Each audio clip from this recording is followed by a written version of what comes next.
السلام عليكم ورحمة الله. الحمد لله كفى وسلام على عباده الذين اصطفى. আম্মা বাদ, সম্মানিত দেশবাসী, কাছে এবং দূরে, দেশে এবং প্রবাসে যে যেখান থেকে আমার লাইভ দেখতেছেন, আমি তাহরিক ইনসাফের পক্ষ থেকে আন্তরিক শুভেচ্ছা জ্ঞাপন করছি। আমি আপনাদের খেদমতে আপনাদের কাছে উপস্থিত হয়েছি দুইটা পরামর্শের জন্য।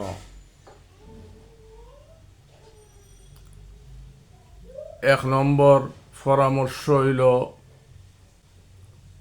অনেকে বলতেছেন আরকান আর্মি বাংলাদেশ দখল করার পথে। আমি যে সময় এই রোহিঙ্গারা বাংলাদেশে প্রবেশ করছিল, তখন রোহিঙ্গাদেরকে সাহায্য সহযোগিতা নিয়ে টেকনাফ গিয়েছিলাম। তখন আমি বলছিলাম যে এই সমস্ত রোহিঙ্গাদেরকে, ওই সময় 7 লাখ রোহিঙ্গা ছিল, তখন আমি বলছিলাম যে এই রোহিঙ্গাদেরকে 2 লাখ রোহিঙ্গাদেরকে ট্রেনিং দিয়া আর অস্ত্র দিয়া আরকান রাজ্য দখল করার জন্য ব্যবস্থা নেওয়া হোক। কারণ আরকান রাজ্যটি মুসলমান বাংলাদেশের ছিল, এটা বাংলাদেশের অংশ। এখন যদি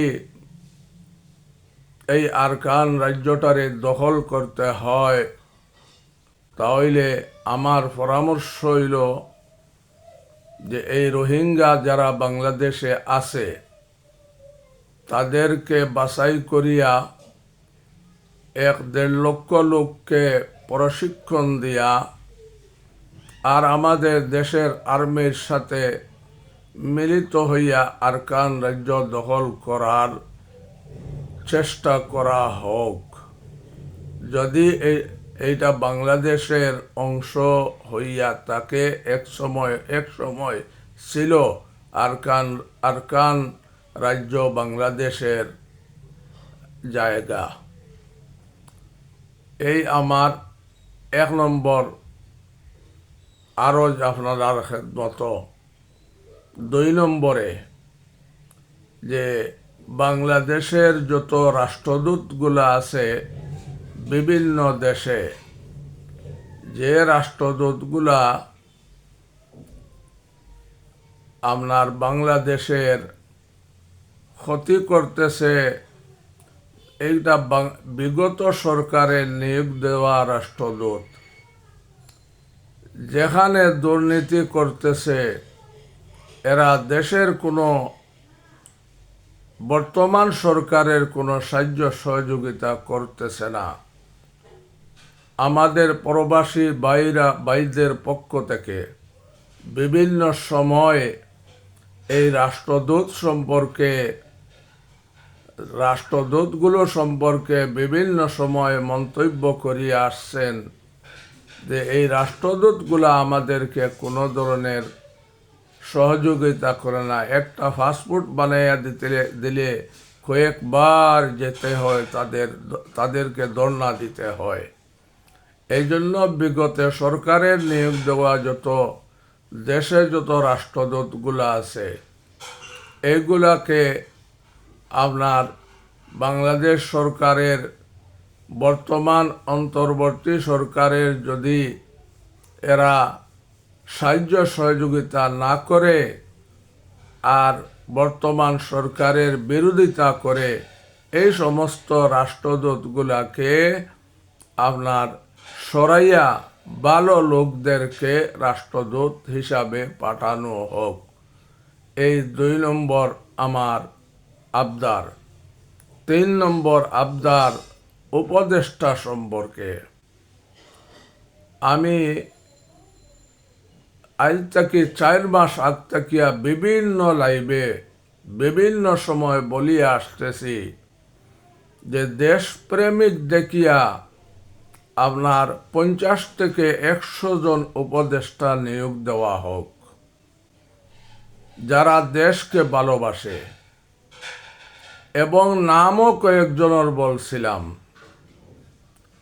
বলছিলাম আমি যে কর্নেল আব্দুল হক সাহেব, আমার দেশ পত্রিকার মাহমুদুর রহমান সাহেব, এবং আপনার কর্নেল অলি আহমদ বীর বিক্রম, এবং এবি পার্টির আপনার ব্যারিস্টার ফুয়াদ এবং ডক্টর ফয়জুল হক, এইরকম আরও অনেক বিজ্ঞ লোক আছে যাদেরকে অনতি বিলম্বে আপনার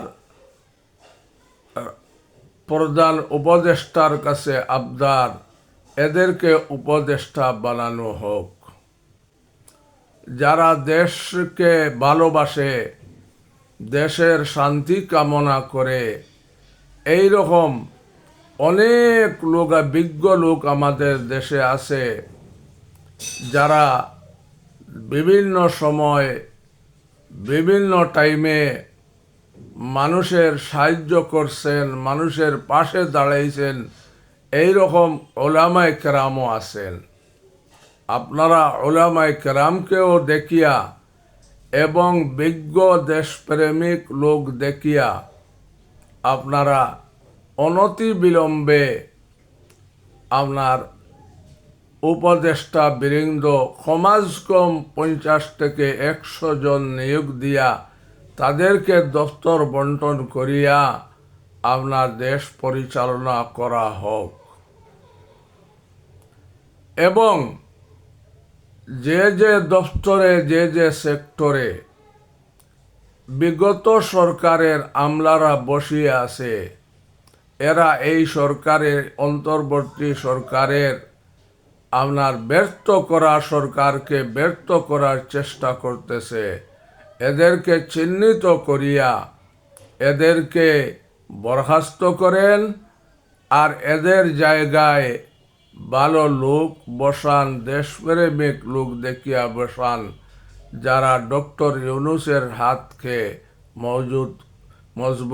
মজবুত করে। কারণ ডক্টর ইউনূস যদি ব্যর্থ হয়, বা এই যে বিপ্লব হয়েছে, এই বিপ্লবটা যদি ব্যর্থ হয়, তাহলে এই দেশের অবস্থা করুণ হবে। এই জন্য সবার কাছে আবদার, সব দলের কাছে আবদার, আপনারা মেহরবানি করিয়া ডক্টর ইউনূসের সরকারকে আপনার ব্যর্থ হতে দিবেন না। প্রয়োজনে ডক্টর ইউনূস সাহেবকে পরামর্শ দেন যে ভালো ভালো উপদেষ্টা নিয়োগ দিয়া ভালো ভালো দপ্তরে, যে দপ্তরের যোগ্য আছে, এই রকম যোগ্য লোককে যোগ্য দপ্তরে বন্টন করিয়া এদেরকে দেওয়া হোক। আর তাহলে এই বিপ্লব সার্থ হবে, বিপ্লব ব্যর্থ হবে না। আর যদি এই গণবিপ্লব যদি ব্যর্থ হয়, তাহলে আপনার প্রতি সেক্টরে মানুষ অশান্তি করবে, অরাজকতা সৃষ্টি হবে, আপনার জায়গায় জায়গায় রক্তপাত হবে, এটা অনিবার্য। জায়গায় জায়গায় আগুন লাগবে। আপনারা দেখছেন সচিবালয়ের আগুন, ওই সময় আমি লাইভ করিয়া বলছিলাম আরও আগুন লাগা দেখতে আপনারা প্রস্তুত থাকুন। এর 2 দিন পর কুমিল্লায় আগুন লাগিয়া আপনার প্রায় 70টি দোকান, মসজিদ, মাদ্রাসা আপনার জ্বলিয়া ভস্মীভূত হয়েছে। এইরকম আরও অনেক জায়গায় আগুন সন্ত্রাস হবে, গুপ্ত হত্যা হবে। এই জন্য অনতি বিলম্বে আপনার যোগ্য লোক দেখিয়া একটা মজবুত উপদেষ্টা গঠন করা হোক। আর যদি সম্ভব হয়, তাহলে আপনার এই যে রাষ্ট্রপতি আছেন ওনাকে কোনো আইন দ্বারা আপনার যারা কোনো বিঘ্নিত না ঘটে ওনাকে সরান আর একজনকে রাষ্ট্রপতির দায়িত্ব দেন, আর না হয় ইউনূস সাহেবকে রাষ্ট্রপতি বানান আর প্রধান উপদেষ্টা আমার দেশ পত্রিকার মাহমুদুর রহমান, আর না হয় কর্নেল আব্দুল হক সাহেবকে বানান। এই আমার পরামর্শ। আমি সবাইকে অনুরোধ করতেছি আমার লাইভটারে আপনারা দেখবেন, দেশে আর কোনো অরাজকতা যেন সৃষ্টি না হয়।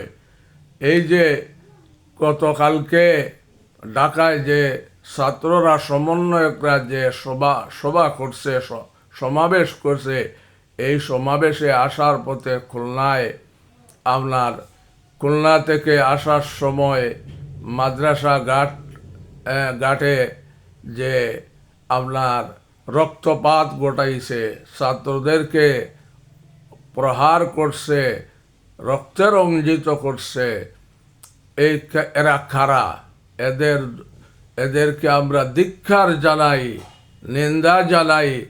এদেরকে আমরা যারা এই কাজ করছে এদেরকে গ্রেফতার করিয়া আইনের আওতায় আনা হোক। আর এইরকম আরও কোনো অন্য জায়গায় যদি আপনার সমন্বয়ক বৃন্দের উপরে এবং বিভিন্ন মানুষের উপরে এইরকম অত্যাচার হয়, এটা বন্ধ করার আপনারা চেষ্টা করেন মেহরবানি করিয়া। আর সমন্বয়ক বৃন্দ ছাত্র হাসনাত আবদুল্লাহ, সার্জিস আর আসিফ নাহিদকে আমি সম্বোধন করিয়া বলতেছি, আপনারা যে আপনার 72-এর সংবিধান আপনার নষ্ট করিয়া দিবেন, 72-এর সংবিধানকে ছুড়িয়া ফেলবেন, এটা এখনো করা যাইবেন না। এটা যে সময় আপনার নির্বাচিত সরকার আসবে তখন নির্বাচিত সরকারে আপনার এই কাজ করবে। এখন আপনারা এই কাজে যদি হাত দেন তাহলে দেশে এবং বিদেশে বিরূপ প্রতিক্রিয়া দেখা দিবে। এটা আপনাদেরকে পরামর্শ দিলাম, যদি ভালো হয় তাহলে এই পরামর্শটা গ্রহণ করবেন। আমি আমার লাইভ যারা দেখতেছেন আমি সবাইকে আপনার ধন্যবাদ দিতেছি। আর আমার লাইভটারে সাবস্ক্রাইব করিয়া শেয়ার করিয়া ছড়াইয়া দিবেন, এই আশা ব্যক্ত করিয়া আমি লাইভ শেষ করতেছি। খুদা হাফিজ। আসসালামু আলাইকুম ওয়া রাহমাতুল্লাহ।